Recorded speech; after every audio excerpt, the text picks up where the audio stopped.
Hi friends, ఈరోజు మన topic వచ్చేసి మొబైల్ కంప్యూటింగ్. అసలు మొబైల్ కంప్యూటింగ్ అంటే ఏంటి? Mobile computing is a technology that allows user to connect and transfer the data without any physical link. A physical link లేకుండా sender నుంచి రిసీవర్కి data transfer చేసే టెక్నాలజీనే mobile computing అంటాము. అయితే ఇక్కడ ఫిజికల్ లింక్ అంటే ఏంటి? ఫిజికల్ లింక్ అంటే వైర్ ఏం లేకుండా అనమాట.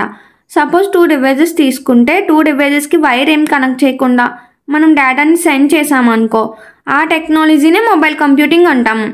మనం కంప్యూటర్ నెట్వర్క్స్లో నేర్చుకున్నాము 2 కమ్యూనికేషన్స్. ఏంటి? Wired communication, wireless communication. కానీ మొబైల్ కంప్యూటింగ్ వచ్చేసరికి మొత్తం అంతా వైర్లెస్ కమ్యూనికేషనే ఉంటుంది. మన ఫస్ట్ టాపిక్ వచ్చేసి simplified reference model. Simplified reference model అనేది ఇలా ఉంటుంది. ఇందులో 3 డివైజెస్ ఉన్నాయి. ఒకటి పీడిఏ, ఇంకొకటి బేస్ స్టేషన్, ఇంకొకటి కన్వెన్షనల్ కంప్యూటర్. పీడిఏ అంటే personal digital assistant, base station CC, conventional computer. పీడిఏలో ఏముంటాయి అంటే పోర్టబుల్ డివైజెస్, వైర్లెస్ డివైజెస్ ఇవన్నీ ఇందులో ఉంటాయి. పీడిఏ అనేది బేస్ స్టేషన్తో కమ్యూనికేట్ అవుతుంది. బేస్ స్టేషన్లో ఏముంటాయంటే it consist of radio transceiver. Radio transceiver అంటే ఒక సెండర్ ఒక రిసీవర్ ఉంటుంది అన్నమాట. బేస్ స్టేషన్ అనేది సీసీతో కమ్యూనికేట్ అవుతుంది.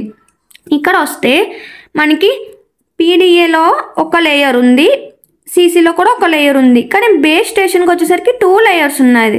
అదే ఒకటి సెండర్కి, ఇంకొకటి రిసీవర్కి అన్నమాట. ఇక్కడ రేడియో మీడియం ఇలా కమ్యూనికేట్ అవుతుంది అన్నమాట. ఇక్కడికి వస్తే మనకి 5 లేయర్స్ చూసాము కదా ఇక్కడనా. అయితే ఈ 5 లేయర్స్ గురించి మనం చూద్దాము.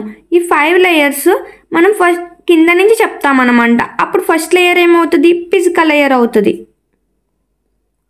ఒకవేళ పీడిఏ అనేది సెండర్ అయితే, పీడిఏ అనేవాడు సెండర్ అయితే బిట్ స్ట్రీమ్ని సిగ్నల్లోకి కన్వర్ట్ చేస్తారన్నమాట ఫిజికల్ లేయర్లో. ఒకవేళ సీసీ కన్వెన్షనల్ కంప్యూటర్ అనేది సెండర్ అయిందనుకో, అప్పుడు సిగ్నల్స్ని బిట్ స్ట్రీమ్లోకి కన్వర్ట్ చేస్తామన్నమాట.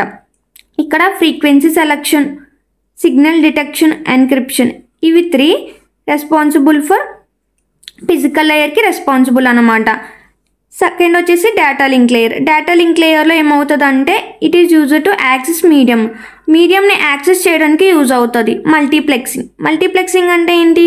డిజిటల్ సిగ్నల్స్, అనలాగ్ సిగ్నల్స్ ఇవన్నీ ఉంటాయన్నమాట. ఎలా కన్వర్ట్ అవుతాయని చెప్పేది మల్టీప్లెక్సింగ్. ఇంకొకటి సింక్రోనైజేషన్ అంటే ఏంటి? ఇట్ ప్రొవైడ్ సెక్యూరిటీ, అంటే డేటాకి సెక్యూరిటీ ప్రొవైడ్ చేస్తుంది అన్నమాట. It mainly used for point to point communication కానీ మల్టీ పాయింట్ కమ్యూనికేషన్ కానీ, అంటే ఒక సెండర్ ఒక రిసీవర్, లేకపోతే ఒక సెండర్ కానీ మల్టిపుల్ రిసీవర్స్, దానికి ఇది యూజ్ అవుతుంది అన్నమాట డేటా లింక్ లేయర్ అనేది. నెక్స్ట్ వచ్చేసి నెట్వర్క్ లేయర్. తార్ లేయర్ అనేది నెట్వర్క్ లేయర్ అనమాట. It is responsible for routing packets throughout the network. మొత్తం నెట్వర్క్లో డిఫరెంట్ ప్యాకెట్స్ ఉంటాయి. ఆ డిఫరెంట్ ప్యాకెట్స్ని పాస్ చేస్తుంది అన్నమాట. ఒక సెండర్ నుంచి రిసీవర్కి రూట్ చేస్తుంది.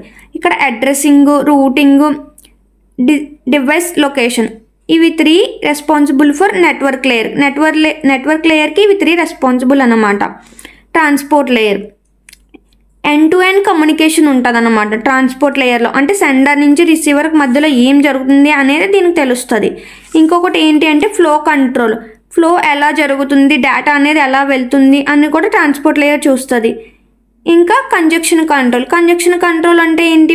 ఎర్రర్ ఏమన్నా ఉన్నదా డేటాలో లేదా అలాంటిది మొత్తము ట్రాన్స్పోర్ట్ లేయర్ చూసుకుంటుంది అన్నమాట. లాస్ట్ లేయర్ వచ్చేసి అంటే పై లేయర్ అనమాట. పై లేయర్ అంటే application layer. It is upper most layer, అంటే పైన ఉంటుంది. మనం కింద నుంచి చెప్పుకుంటున్నాం కదా, అందుకు మనం కింద నుంచి వస్తున్నాం. సో అప్పుడు ఫస్ట్ లేయర్ ఏమవుతుంది? పైన అప్లికేషన్ లేయర్ అవుతుంది. It includes support of multimedia, adaptive application, wireless access. అంటే దీని మెయిన్ పర్పస్ ఏంటి అంటే డేటాని వైర్లెస్గా యాక్సెస్ చేయడం అన్నమాట. Thank you.